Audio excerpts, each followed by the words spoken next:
Kedarkantha peak के एकदम बराबर में एक छोटा सा मंदिर बना हुआ है। यहाँ पे गणेश जी की मूर्ति है और अंदर एक शिवलिंग है। जूड़ा तालाब से यानी कि जहाँ पे हमने कैंप लगाया था वहाँ से केदारकंठा आने में हमें लगे हैं 5.5 घंटे। उम्मीद है वापस जाने में 2-2.5 घंटे में काम चल जाएगा।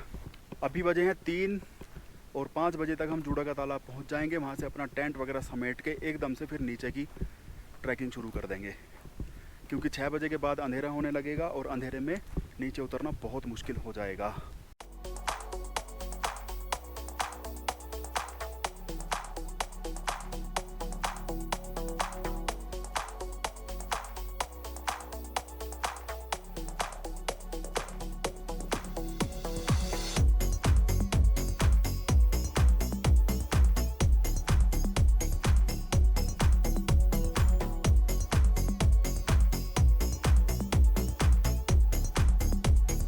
साढ़े 4 बज चुके हैं और हम आ गए हैं 3400 मीटर की हाइट पे। मतलब कि पिछले 1.5 घंटे में हम 400 मीटर नीचे उतरे हैं, लेकिन अब उम्मीद है कि अब हमारी स्पीड थोड़ी सी बढ़ेगी और हम अगले 1.5 घंटे में 600 मीटर नीचे उतर के अपने कैंप तक पहुंच जाएंगे।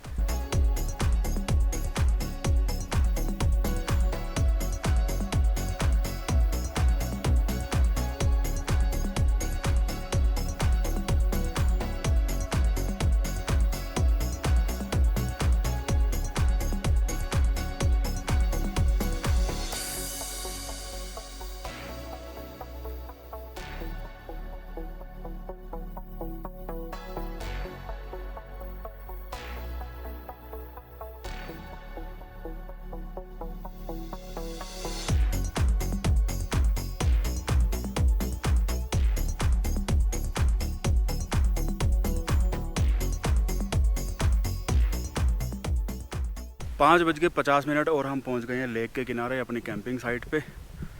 आई पैरों का बैंड बज गया। चढ़ाई में हमें उतनी थकान नहीं हुई जितनी उतराई में थकान हो रही है। और अभी तो हमें कैंप समेट के और उसे अपने कंधे पे लाद के 1.5 घंटा और चलना पड़ेगा। ओहो, अंधेरे में चलना पड़ेगा 1.5 घंटा।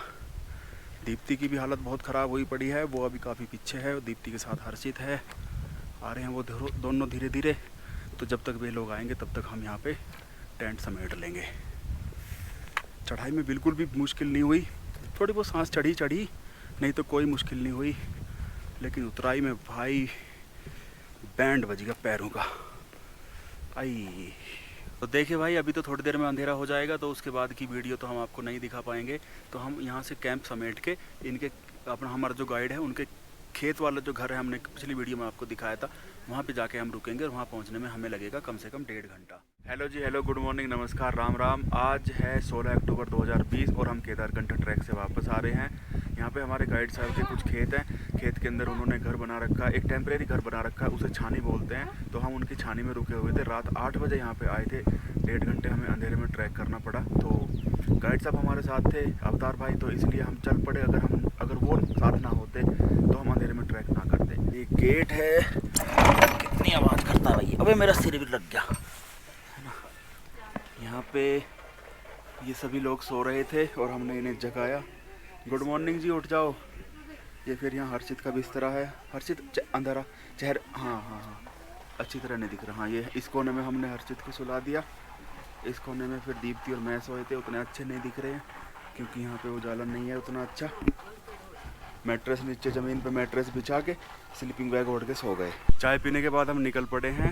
ये राजमा है ना इसमें। परसों जब हम यहाँ आए थे तो चौलाई इन्होंने सुखा रखी थी, अब जब आए तो राजमा सुखा रखा है। राजमा देख लो एक बार इसमें। अच्छा, नीला भी राजमा, ये देख लो भाई, राजमा, सफ़ेद राजमा, मिक्स राजमा। हमारे सबके पैर अकड़े पड़े हैं। कल जो उतराई हमने उतरी है 1012 से 1400 मीटर की, उस उतराई ने हमारे सबके पैर अकड़ा दिए बुरी तरह से। अभी भी बुरी हालत है और ये 3-4 दिन तक पैर हमारे अकड़े रहेंगे।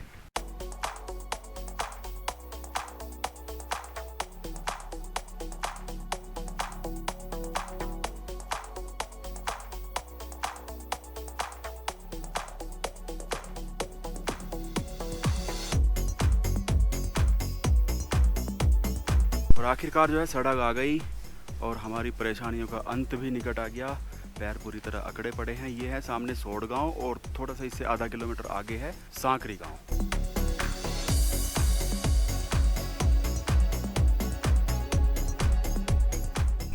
ये सांकरी का मार्केट है और यहाँ पे हमारी बाइक खड़ी हुई है, बिल्कुल सेफली खड़ी है। हमने नाली में खड़ी कर दी थी जिससे कि दूसरी गाड़ी अभी यहाँ पे पार्क हो सके, कूड़ेदान के एकदम बराबर में।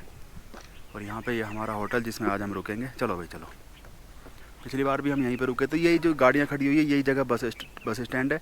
तो इस टाइम तक यहाँ की सारी बसें जा चुकी हैं। अभी 9 साढ़े 9 बजे हैं, तो 8 बजे तक सारी बसें जा चुकी होती हैं। उसके बाद यहाँ से कोई बस मिलनी मुश्किल हो जाती है। और भाई कुत्ते सिंह, तो जी इस तरह से हमारा केदारकंठा का ट्रैक खत्म हो गया। तो अगर आपने पूरी वीडियो देखी होगी तो आप समझ गए होंगे कि अपने आप अपने खर्चे से अपने सारा अरेंजमेंट अगर आप खुद करेंगे तो सस्ता भी पड़ता है, और किस तरह से करना है वो हमने आपको अपनी इस वीडियो में सब कुछ दिखा दिया है। लेकिन एक पॉइंट ऐसा है, एक बात ऐसी है जिसके बारे में मैं आपको बताने वाला हूँ। उसकी हमने कुछ ज़्यादा रिकॉर्डिंग नहीं करी है, लेकिन वो बताना बहुत ज़रूरी है। हुआ ये कि जिस दिन हम जूडा का तालाब पे थे, यानी कि सांकरी से चल के पहले दिन, ट्रैक के हमारे पहले दिन हम जूडा का तालाब पे थे, उसी दिन रात को 5 लड़के आए और वो वहीं पे कैंप लगा के रुक गए। उनके साथ कोई भी लोकल गाइड नहीं था। और हमने जैसे पूछा उनसे कि यार तुम्हें लोकल गाइड के बिना फॉरेस्ट वालों ने परमिशन कैसे दे दी, तो उन्होंने बताया कि वे लोग माउंटेनियर हैं, उन्होंने उत्तरकाशी NIM से माउंटेनियरिंग का कोर्स कर रखा है। तो उन्होंने फॉरेस्ट वालों को कन्विंस कर लिया कि भाई हम जो है चले जाएंगे, हम जो है रास्ते वगैरह नहीं भटकेंगे, हमें लोकल गाइड की ज़रूरत नहीं है। तो फॉरेस्ट वालों ने भी उनको बिना लोकल गाइड के अलाउ कर दिया। उनके पास खाना बनाने का सारा सामान था, गैस सिलेंडर उनके पास था। अब उन्होंने एक गलती ये कर दी कि सुबह वो बिना खाना खाए चल दिए। उन्हें लगा कि यार खाना बनाने में क्या टाइम लगेगा, तो वो बिना खाना खाए चल दिए केदारकंठा की तरफ। उन्हें लगा होगा कि यार 1-2 घंटे में, 3 घंटे में केदारकंठा से वापस आ जाएंगे, तो वापस आके खाना वाना खा लेंगे। तो जब हम केदारकंठा पहुंचने वाले थे तो वो लोग हमें वापस आते हुए मिले, जिसकी हमने थोड़ी सी रिकॉर्डिंग करी। उनकी हालत बहुत ख़राब थी, और क्योंकि उन्हें भूख लग रही थी और पिछले 5 घंटे से उन्होंने वो ट्रैक ही ट्रैक कर रहे थे, हाई एल्टीट्यूड पे भी पहुंच गए थे। 2800 मीटर से 3800 मीटर पहुंच गए बिना खाना खाए, पानी वगैरह भी उनके पास नहीं था। तो उनकी हालत बहुत ख़राब थी, और वो आपने इस वीडियो में देखी भी होगी। ट्रैक करते हुए बिल्कुल भी लापरवाही ना बरतें, खाना अपना साथ लेके चले। एटलीस्ट 2 टाइम की मील तो आपकी होनी चाहिए आपके साथ। और सारे के सारे देख सकते हो हालत सबकी डाउन हो रखी है अभी। सब डम पड़े हैं, अभी डिम हो रखा है सब। ठीक है, वे लोग सही सलामत केदारकंठा ट्रैक करके वापस आए। हमसे वो 1 घंटा आधा घंटा आगे आगे चल रहे थे। शाम को 6 बजे जब हम जूडा का तालाब पे पहुंचे तो वहाँ पे हमें वो 3 लड़के दिखाई दिए। हमने पूछा भाई 2 लड़के कहाँ हैं? उन्होंने बताया कि 2 लड़के कुछ पीछे थे और आपको मिले होंगे। बाद में फिर रियलाइज़ हुआ कि 2 लड़के जो है रास्ता भटक गए, अंधेरा हो गया वहाँ पे, 7 बज गए हमें, और वो 2 लड़के नहीं आए। तो हम सब ने आवाज़ें भी लगाई जंगल में, कितनी दूर आवाज़ जाएगी, लेकिन कोई पता नहीं चला।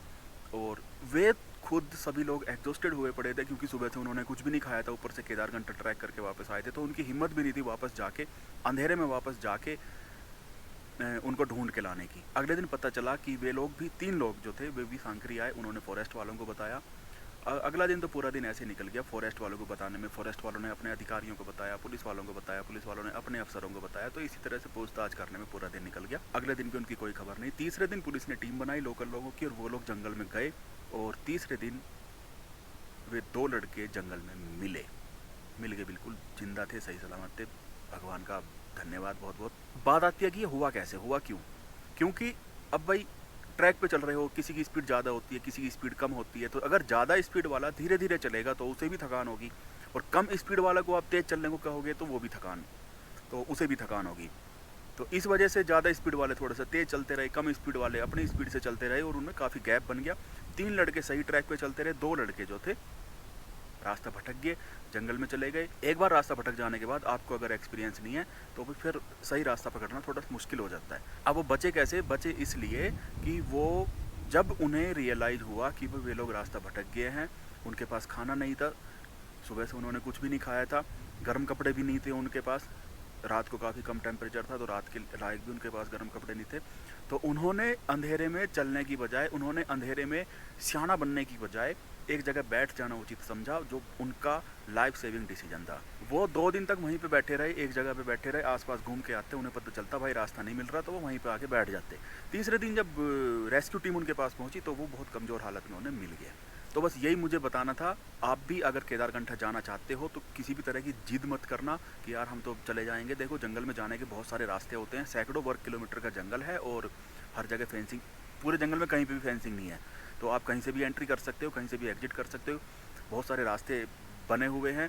तो रूल है कि आप फॉरेस्ट की अनुमति के बिना जंगल में एंट्री नहीं करोगे, तो इस रूल का आप ज़रूर पालन करो। बहुत सारे ट्रैक ऐसे होते हैं जहाँ फॉरेस्ट वगैरह किसी तरह की परमिशन की ज़रूरत नहीं पड़ती है, लेकिन जहाँ पे परमिशन की ज़रूरत पड़ती है वहाँ पे भाई परमिशन लेके जाओ। तो इसी के साथ हम अपने केदारकंठा ट्रैक की सीरीज़ को समाप्त कर रहे हैं। तो आपको हमारी ये सीरीज़ कैसी लगी कमेंट करके ज़रूर बताना, और अच्छी लगी हो तो इस सीरीज़ को हमारी आगे शेयर कर देना, जिससे कि और दूसरे लोगों को भी इसका फ़ायदा पहुँचे। फिर से मैं बता रहा हूँ, थोड़ी सी कॉमर्शियल बात है, अगर आप ये ट्रैक करना चाहते हो तो हमारे थ्रू आप कर सकते हो, हमारी कंपनी के थ्रू आप कर सकते हो, जिसका लिंक हम डिस्क्रिप्शन में दे देंगे। तो चलिए बाय बाय, राम राम।